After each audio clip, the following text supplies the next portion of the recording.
Hello everybody, welcome to Magnet Brains Hindi medium channel. और मैं हूं अनीशा, आपकी अपने इंग्लिश एजुकेटर। और आज मैं स्टार्ट करने वाली हूं क्लास 8 की यूपी बोर्ड की जो आपकी इंग्लिश बुक है, दैट इज़ रेनबो बुक, उसका chapter number 5, that is play things. And आज कवर करूंगी मैं इसके questions and answers, comprehension question and answers हम कवर करेंगे। और इसके बाद जो दूसरा वीडियो मैं आपके लिए लाने वाली हूँ उसमें हम करेंगे इसकी exercises. Okay, play things basically एक चैप्टर नहीं है, एक पोम है, यानी कि एक कविता है। प्ले थिंग्स यानी कि खेलने की चीज़ें। अगर आपने मेरे इसका एक्सप्लेनेशन का वीडियो नहीं देखा है तो जल्दी से जाइए और देख के आइए, ताकि आप जल्दी से मेरे सारे क्वेश्चंस के आंसर कर दें।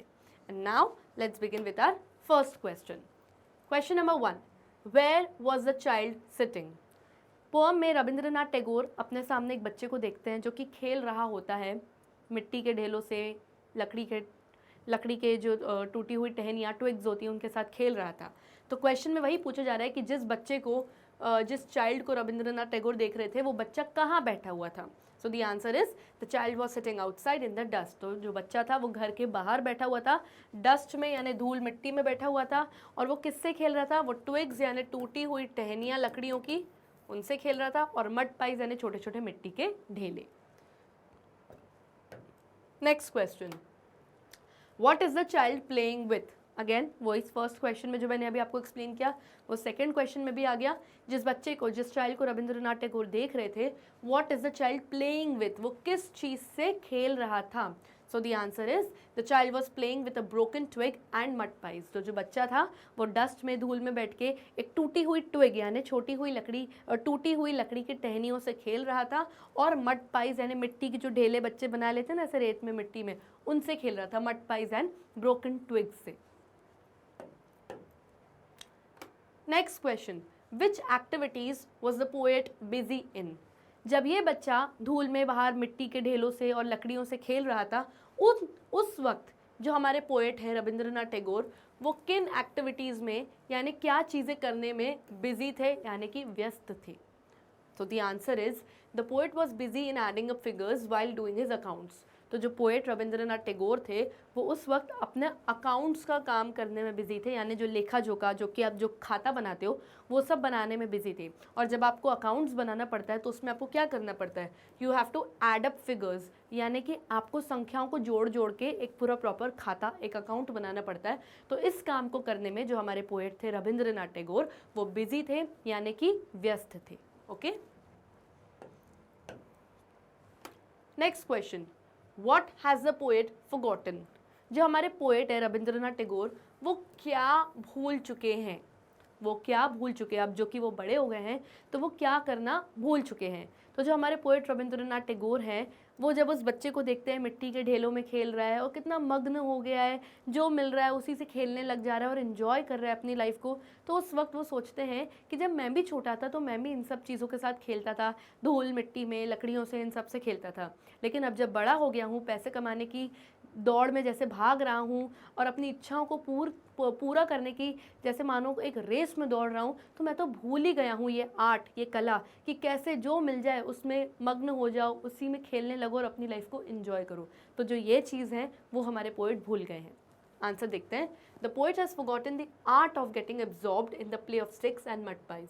तो जो पोएट हैं वो भूल गए हैं उस आर्ट को, उस कला को, कि कैसे इंसान एब्जॉर्ब हो जाता है यानी तल्लीन हो जाता है, यानी मग्न हो जाता है, खो जाता है एक स्टिक्स यानी लकड़ी और मड पाइप्स यानी मिट्टी के ढेले का जो खेल है उसको खेलने में। जैसे कि वो बच्चा खेल रहा था लकड़ी और मड पाइप से, तो वो कितना मग्न हो गया था। तो पोएट सोचते हैं कि मैं तो भूल ही गया हूँ मानो खेल को खेलना, एंजॉय करना, और अपनी लाइफ में बस पैसा कमाने में और अपनी इच्छाओं को पूरा करने की बस उसमें मैं लग गया हूँ।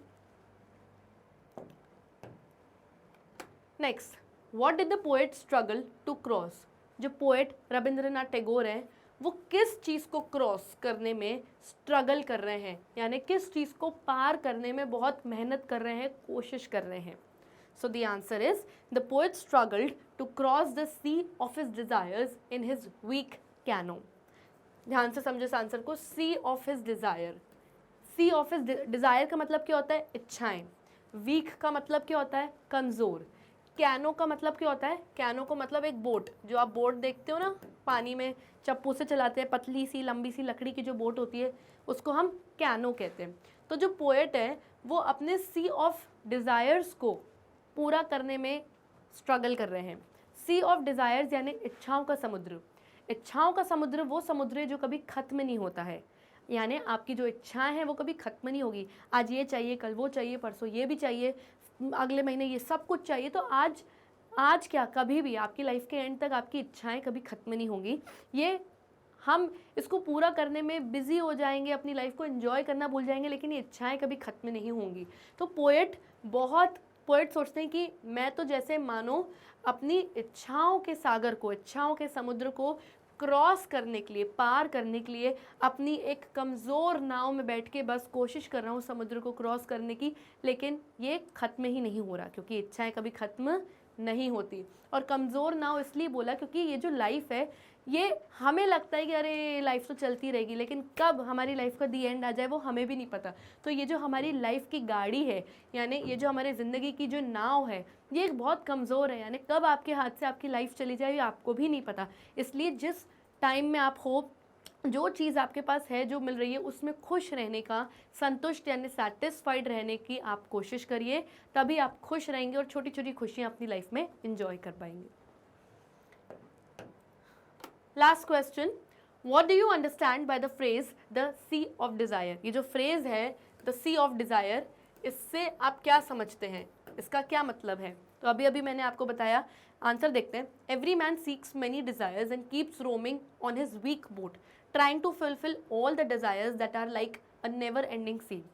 तो हर जो बड़ा आदमी है या कोई भी आदमी जो कामों में लगा हुआ है, वो क्या ढूंढ रहा है, वो क्या सीख कर रहा है? वो सीख कर रहा है बहुत सारी इच्छाएं, कि मुझे ये भी मेरी इच्छा पूरी हो जाए, ये वो इच्छा भी मेरी पूरी हो जाए, वो इच्छा भी मेरी पूरी हो जाए, सारी मेरी इच्छाएं पूरी हो जाएं। और किस में रोम कर रहा है, किस में सिर्फ भटक रहा है? अपनी कमज़ोर सी जो बोट है, जो अपनी वीक कैनो है, उसमें भटक रहा है। यानी कि लाइफ एक बोट की तरह है, कब चली जाए आपको पता नहीं, कमज़ोर है। हमें तो हम यहाँ जीवन भर के लिए, तो हम अनंत काल के लिए, आखिरी समय तक के लिए तो हम इस दुनिया में है नहीं। हम सबके पास एक प्रॉपर टाइम पीरियड है, उतने लाइफ हमें यहाँ पे जी के यहाँ से जाना है। तो हम क्या कर रहे हैं, सिर्फ इच्छाओं के पीछे दौड़ रहे हैं, इच्छाओं को पूरा करने में बस भटक रहे हैं, और कोशिश कर रहे हैं कि हम अपनी सारी इच्छाओं को पूरी कर दें। और ये सारी वो इच्छाएं जो कभी ना ख़त्म होने वाले समुद्र जैसी है, जैसे समुद्र गहरा होता है और कभी ख़त्म नहीं होता, उस तरीके से ये जो इच्छाएं होती हैं गहरी होती हैं, यानी बढ़ती चली जाती हैं और कभी ख़त्म नहीं होती। तो इसका मतलब है द सी ऑफ डिज़ायर। ये एक इम्पॉर्टेंट क्वेश्चन है, 100% एग्जाम में आ सकता है, इसको अच्छे से करके जाइएगा आप लोग। So children, here we come to the end of this session. I hope आपको सारे कॉम्प्रिहेंशन क्वेश्चन एंड आंसर्स अच्छे से समझ में आ गए होंगे। एंड इसके बाद एक्सरसाइजेज के मैं अलग से आपको सेपरेट वीडियो देने वाली हूँ, तो do not forget to watch that. Also do not forget to like, subscribe and share our YouTube channel. तब तक के लिए bye bye and take care.